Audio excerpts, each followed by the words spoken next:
Good morning. Good morning. How's everybody doing? Michael, good morning. Ninja, D&D Investments from Portland, Oregon. Where's everybody watching from? Let us know in the comments. Memphis, Arkansas. You ever been to Arkansas? I have not. Nor have I. Just want to ask. I used to call it Arkansas before I came to the United States. I didn't know that it was Arkansas. I thought there was a Kansas and an Arkansas. Arkansas. But it's Arkansas. Christophorus. Cold black Maxwell House coffee. I haven't gotten a message from you, Christophorus, yet. Cold brew or cold black Maxwell House coffee? He just left the pot of coffee on from yesterday. He's like, you know what? It works. Still be good. I had some turtle coffee this morning. So chocolate, caramel, and pecan or pecan. Is that real coffee? Yes. It is. It's flavored, but it's it was delicious. I'm glad to hear it. It's like a dessert in a cup. Dessert in a cup. Yes. All right. Lucy, good morning. Michael Frost got the 7-Eleven. He messaged you on Instagram. Did you? I didn't get it. I'll check my.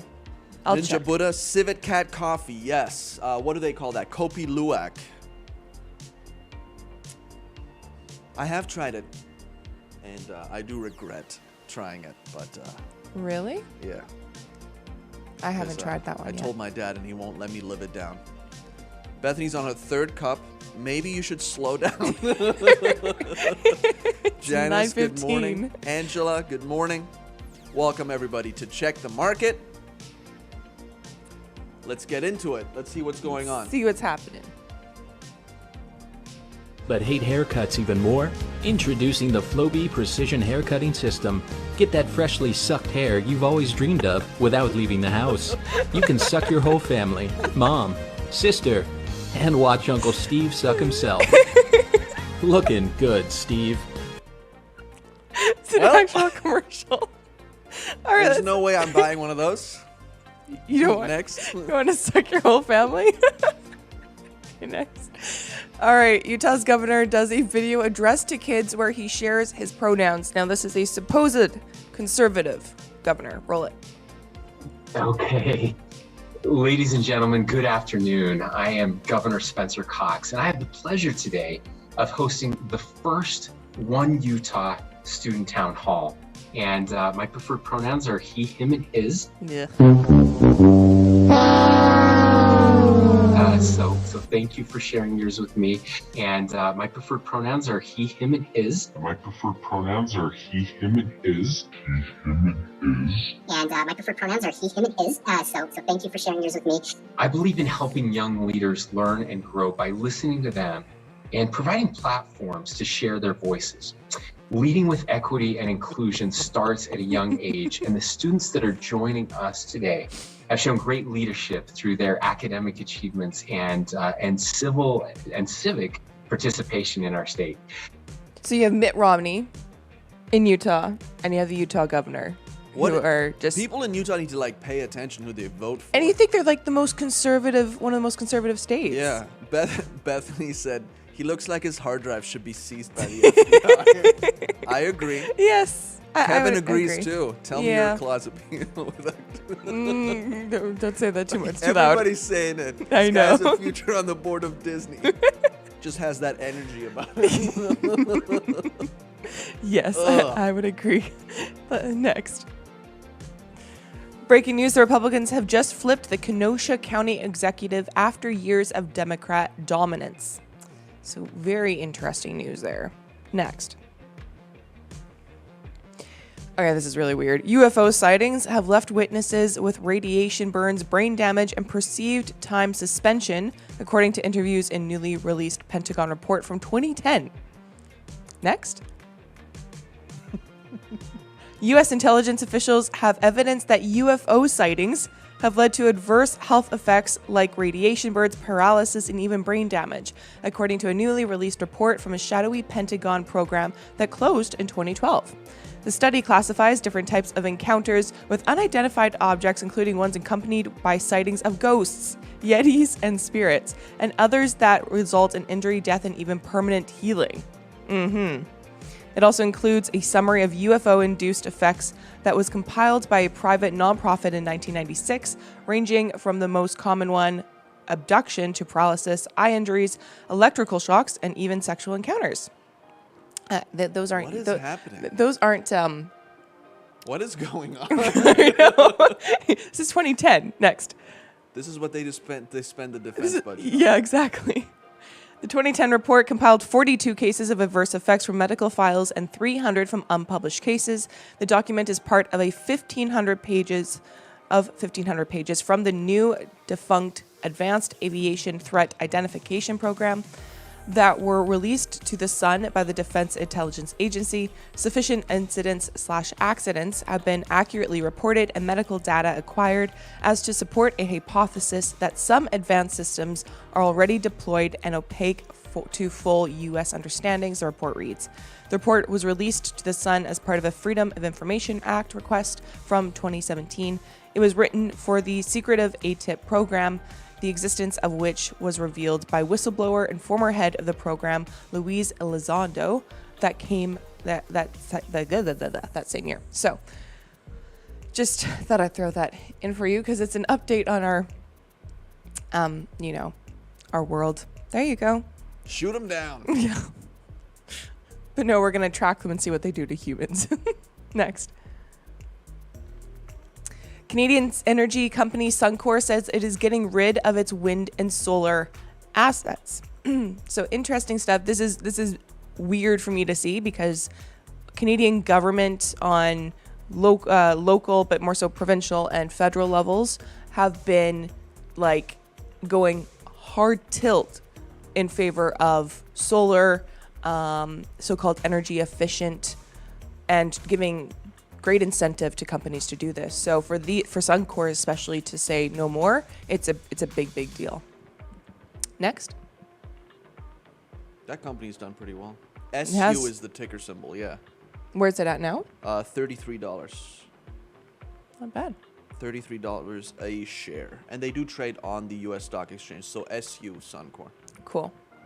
So Suncor is getting out of wind and solar, will shift focus to hydrogen and renewable fuel. Continue.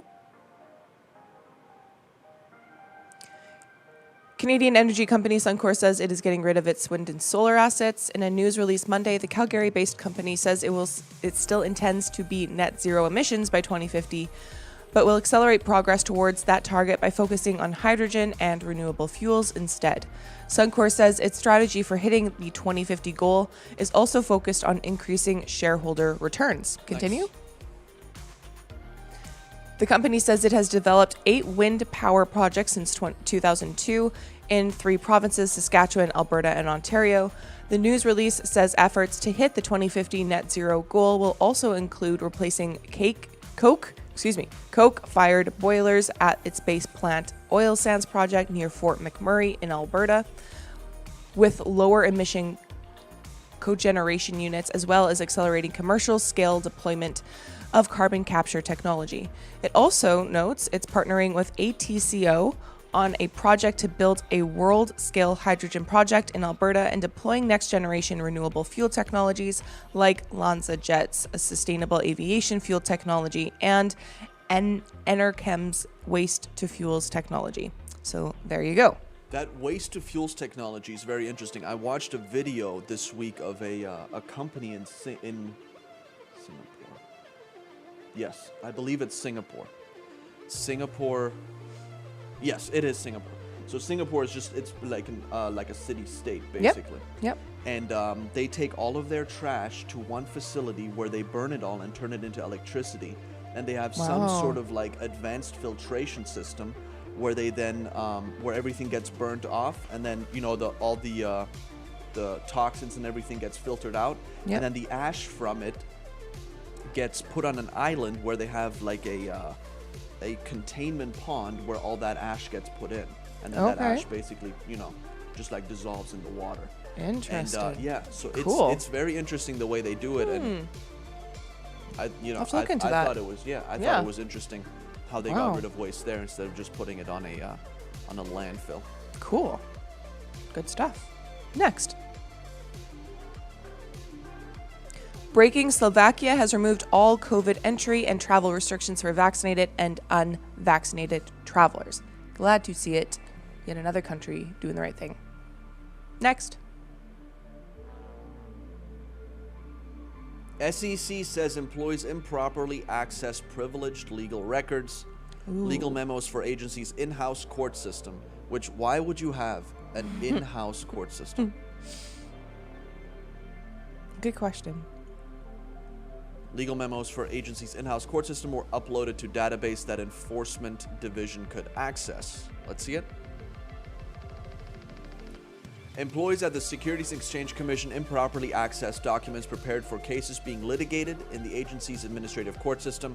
According to an agency notice Tuesday, the disclosure highlights concerns about the independence of the SEC's in-house court system, which have persisted for years. The agency's enforcement attorneys could prosecute cases in the administrative courts before judges who are also SEC employees.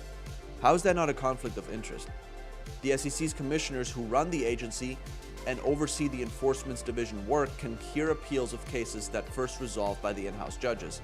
The SEC's notice said that some workers in the Environment Division in 2017 downloaded legal memos that should have been restricted to the commissioners and lawyers who advised them on orders and opinions. Instead, the documents were uploaded to a database that all SEC enforcement attorneys could see. Continue. Ooh. It is the equivalent of a party in litigation having access to a judge's briefs from her law clerks, said Nick Morgan, an attorney for Paul Hastings, who defends people in SEC investigations. This breach reinforces the problem with the SEC's administrative process in which the Commission has total discretion to deprive parties of their ability to have matters litigated in federal court. This is huge. They need to do something about this for sure. It needs to be Brutal. reorganized, reshuffled. I don't know how. Something. Yeah, exactly. Something needs to happen. Yeah. Something needs to happen. This is why XRP is not mooning. Next. Morning, Timothy. Welcome. The Supreme Court in 2018. Oh, we can go to the next one. JetBlue is willing to shell out $3.6 billion for discount airline Spirit because it wants to take on bigger carriers. So that was news that came out yesterday afternoon. JetBlue did a bid for Spirit Airlines. Let's see it. JetBlue said its $3.6 billion all-cash bid for ultra-low-cost carrier Spirit would help it grow across the country and better compete against larger airlines. The bid, which Spirit called unsolicited, casts doubt on the latter's planned tie-up with Frontier Airlines. Spirit's shares surged more than 22% on Tuesday after news of the offer broke, but were down 3% in pre-market trading Wednesday. JetBlue was off 4%, while Frontier was down 3%. Continue. Frontier and Spirit have similar business models: low fares, sparse onboard service, and fees for everything from hand baggage to seat selection. JetBlue, on the other hand, has spent years building up its Mint business class service that includes live flat beds and full meals. The same day it announced its surprise bid for Spirit, JetBlue also announced start dates for its first flights from Boston to London. But JetBlue is mostly concentrated in domestic travel. The Spirit deal, if approved by antitrust officials in the Justice Department, would give JetBlue more breadth and ability to compete with larger carriers, executives said Wednesday. It would also allow JetBlue to quickly grow its fleet thanks to large Airbus order book both carriers have, as well as increase its headcount, particularly pilots. So JetBlue and Spirit both have a lot of the same airplanes. I don't know if they would then absorb, because they would basically have to refit all those airplanes. Right. The Spirit interior and the JetBlue interior are way different. JetBlue CEO Robin Hayes said on a call with analysts on Wednesday morning that he expects the pilot shortage in the U.S. to persist for several years. Continue. Nathan says, having flown Spirit, I would welcome a JetBlue acquisition. I agree. JetBlue didn't disclose how much it would cost to reconfigure Spirit's Airbus planes to match JetBlue interiors. which have in-flight entertainment like seatback screens, fewer seats, but the carrier said it would be a multi-year capital expenditure. The airline's bid for Spirit confounded some analysts. UBS called it a head-scratcher. Wait, what? Asked MKM Partners. I'm glad those people are handing out money. Bank of America said while both JetBlue and Spirit have Airbus planes, we struggle to find additional benefits for JetBlue. Raymond James downgraded JetBlue to market perform after the announcement and said product and labor would be tough to combine. Well, maybe the fleet of airplanes alone would be enough. I don't know if the 3.6 billion, the infrastructure that Spirit has, the routes that they service. I'd have to look into that. JetBlue, JBLU is the ticker symbol for JetBlue. Continue.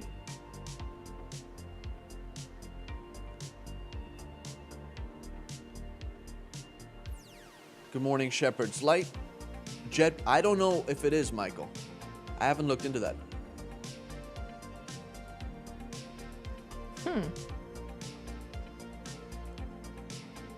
The process is also likely to distract or possibly unwind current initiative, most notably the Northeast Alliance with American. Moreover, the prospect of elevated debt, even if manageable, is likely to be an overhang on investor sentiment. The Biden administration has been scrutinizing mergers and other alliances. The Biden administration sued last year to block JetBlue's partnership with American, which allows the airlines to coordinate routes and airports in the New York City area and Boston. Asked whether JetBlue would give up that alliance to get a deal with Spirit through regulators, JetBlue CEO Hayes said on the analyst call that the deal is complementary to its American Airlines partnership. Continue. Markets are open.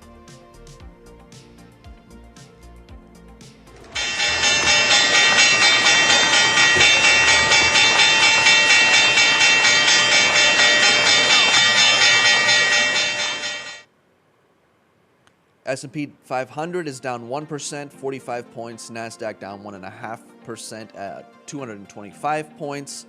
And the Dow Jones is down 268 points, 0.78%. This comes on the heel of the Federal Reserve being more and more hawkish and trying to get inflation under control. Oil is at $102 a barrel. Gold is up slightly, $1,929 an ounce. Silver, $24.48 an ounce. Let's take a look at cryptocurrencies, which have been down. The market is down 4.8% over the past 24 hours. Bitcoin down 3.16%. Ethereum down $3,300. Is at $3,300, down 4.58%. Avalanche and Solana have really down 8.465% for Avalanche and 7.56% for Solana to $122. So that's it for the markets. Open and down, that's right. Let's see the next article. Elon Musk admits his Twitter investment isn't passive and reveals that he began buying the stock in January, and the plot thickens. Tesla chief executive switches forms with SEC from a passive investment to an active one after reaching a deal to be put on the company's board, which was actually announced during the broadcast yesterday. Yeah, it was. So we missed that, but it looks like Elon Musk is going to be on Tesla's board, and that made many people sad and mad, and people are resigning at Twitter. Twitter's board. Yes, Twitter's board. Not Tesla's board. Did I say that? You just, I apologize.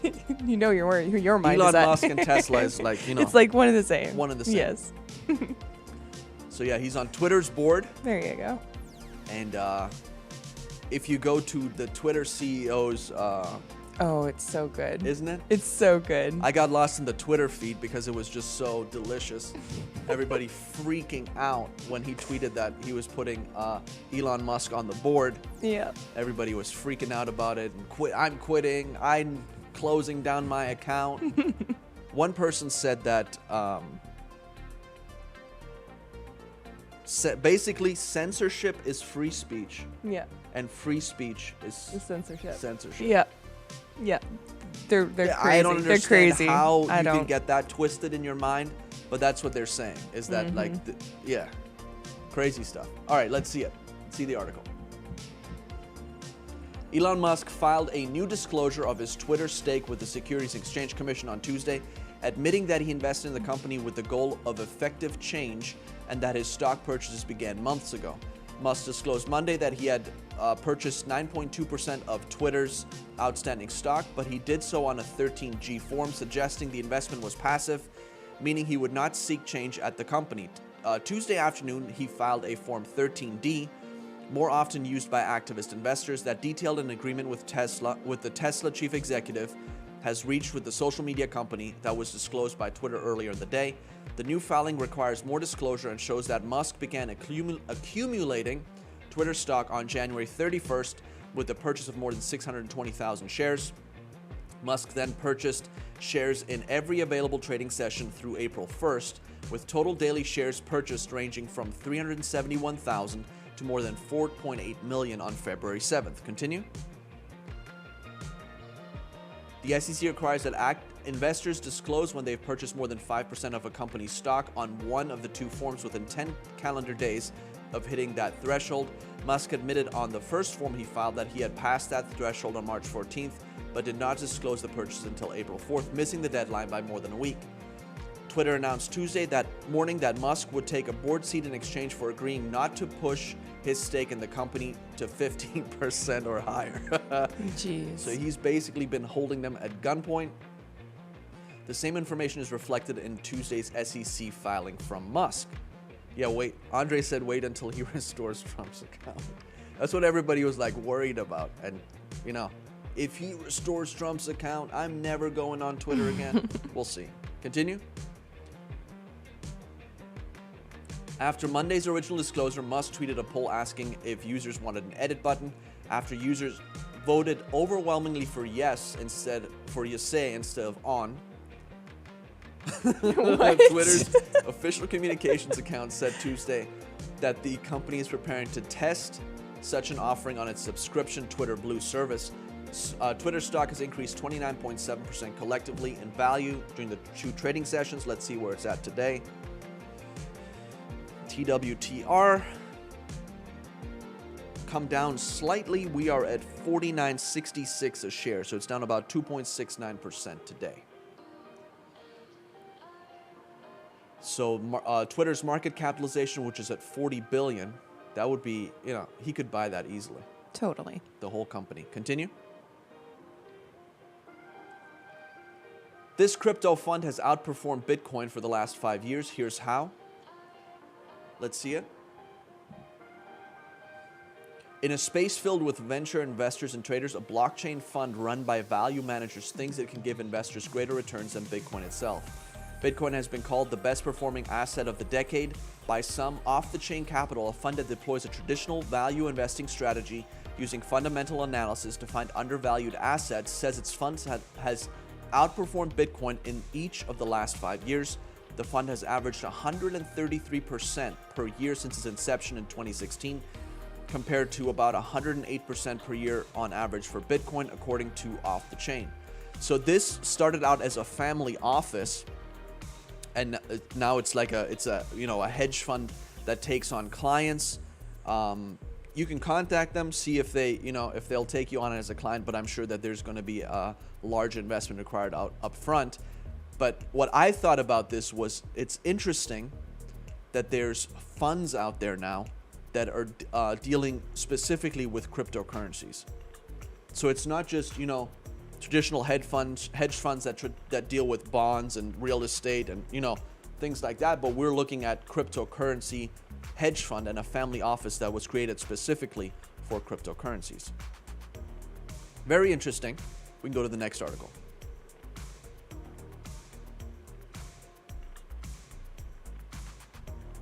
Key people from the Fed just spooked the markets.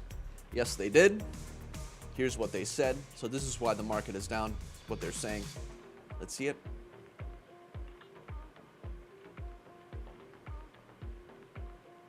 If there's any question about where the Federal Reserve stands on the key issue of the day, inflation, two important officials brought even more clarity on Tuesday.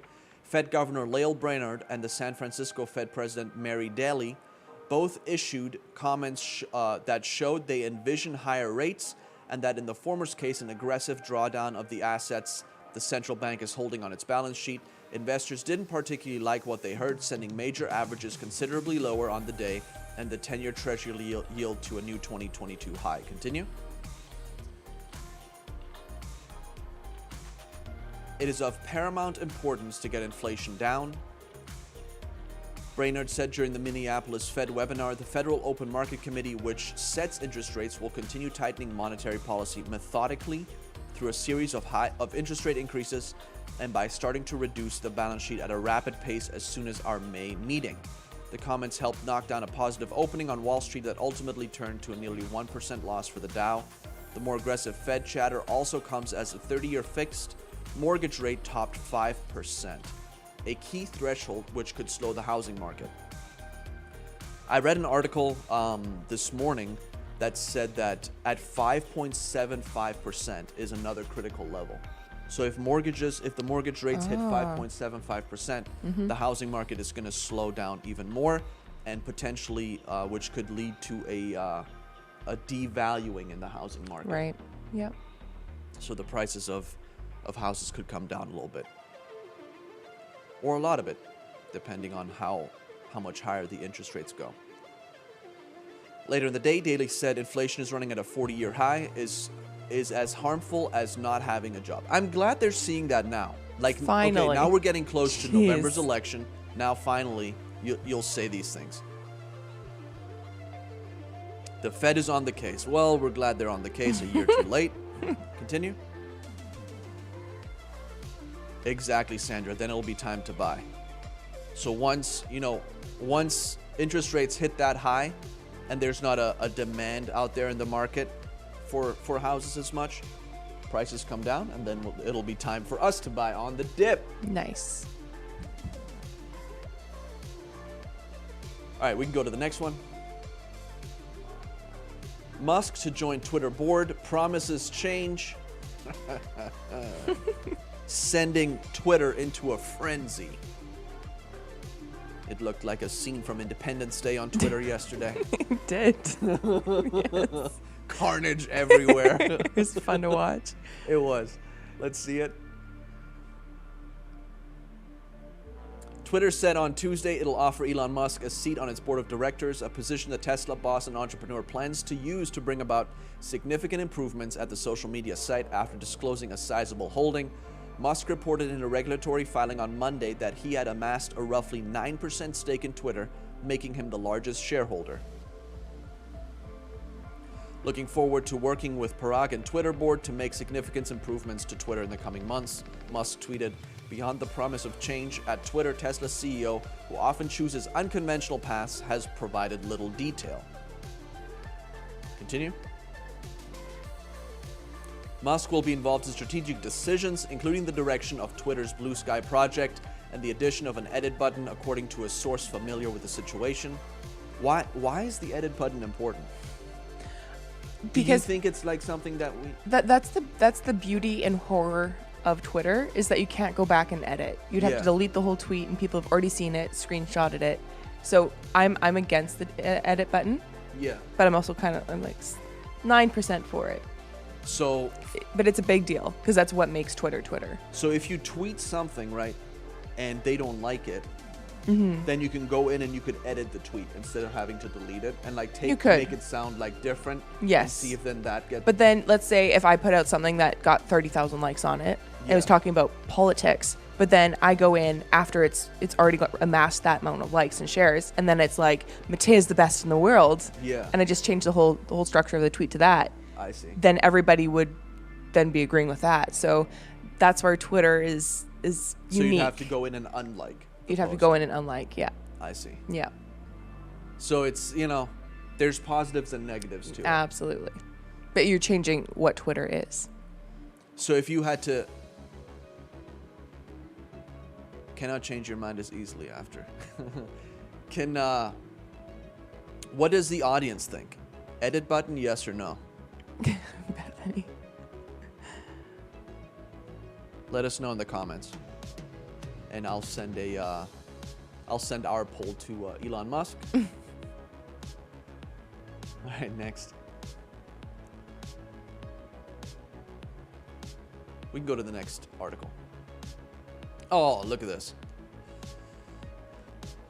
Let's see it. Qualcomm CEO says Wall Street is getting the stock all wrong. Here's why we agree. So, am I out of touch? No, it's the markets that are wrong. Yes, always blame somebody else. Always. Can the IRS track Bitcoin? Coinly explains. This is basically an ad for Coinly, but I thought that it made some pretty good points. Let's see it. No edit, no edit. Carl says no. You say or on, Christopher. No edit. Jebediah makes an interesting case. Edit button, but with a short time that you can edit. Patrick is the best. Thank you, Carl. I appreciate it. Logan doesn't use Twitter. That's a shame. There should be, Timothy said the same thing. There should be a time limit to the edit button. It shouldn't be a permanent thing to avoid changing a tweet way later. So within the first 7 days? No, first 5 minutes. First 5 minutes? First 5 minutes, because within 7 days, it's old news. So I would say within the first 5 minutes, you can change something. Scoundrel. Carl said, Patrick is the best scoundrel. I did see what you did there. Good job. Yeah, short edit, so that's good. It's a good idea. A few days. No, Christophorus. Yes, it would only be available to subscribers at this point. Yes.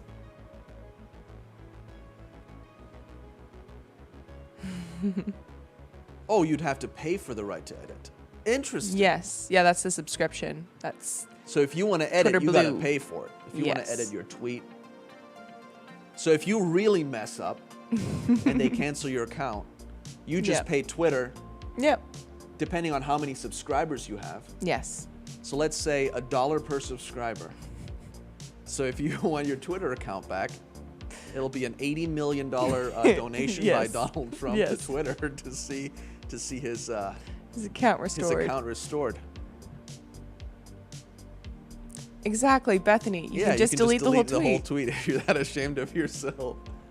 The only time I ever would like an edit button is if I didn't put an N on an A, or Yeah. like spelling errors. Or they and there, Yes. there and there. Yeah.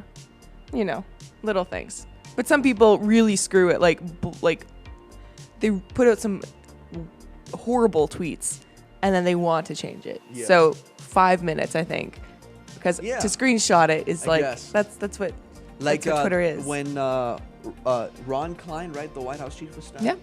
when he tweeted about that whole jab issue.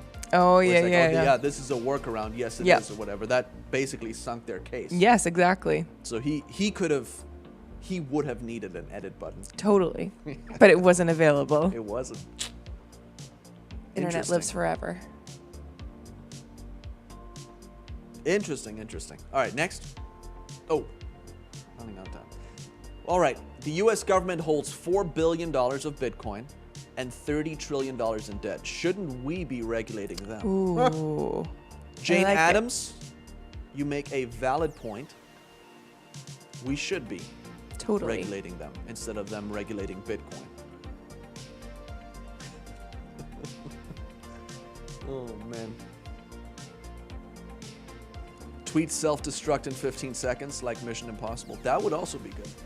You have 15 seconds to look at this tweet before it self-destructs Nice. Yeah. and screenshot it real quick. I kind of like what Instagram used to do when you were looking at DMs and you screenshotted it. Then the other person would get the notification that you took a picture of it. So I think if you did that with tweets, people should know. I see. I think that'd be fun for everybody. Well, we'll call a board meeting with Elon Musk. We'll do it. And Full of all right, ideas. if you'd like to invest in Revival today, we'll give you an opportunity to do that now. They're going to put it up on the screen. There's the ways to give. Hashtag donate on Facebook. Text RT to 50155. Cash App, Venmo, PayPal. Cryptocurrencies. You can scan that QR code, or you can send us a check. P.O. Box 7, Prosperity, Pennsylvania 15329. And then don't forget to claim your offer, which is the cryptocurrency book that we're giving away this week. Cryptocurrency, a Trader's Handbook, complete guide on how to trade Bitcoin and altcoins. And we'll get that out to you for those of you who are new to trading cryptocurrency, who would like to know some more. I spoke with Matea, and we're going to do a back to the basics. That'll be fun. Back to the basics for trading, where we're just going to have a conversation about trading and how to get into it. So if you have friends or whoever that wants to get into trading, we're going to start that. We'll start that next week. Cool. All right. Sounds good. We'll do a back to the basics segment on Check the Market, where we answer questions and we go over the ins and outs of trading. Awesome. Well, thanks so much for hanging out on Crypto Island. We'll see you all tomorrow. Go out there and make some money today. Markets are still down, but there's still opportunity. So we'll see you.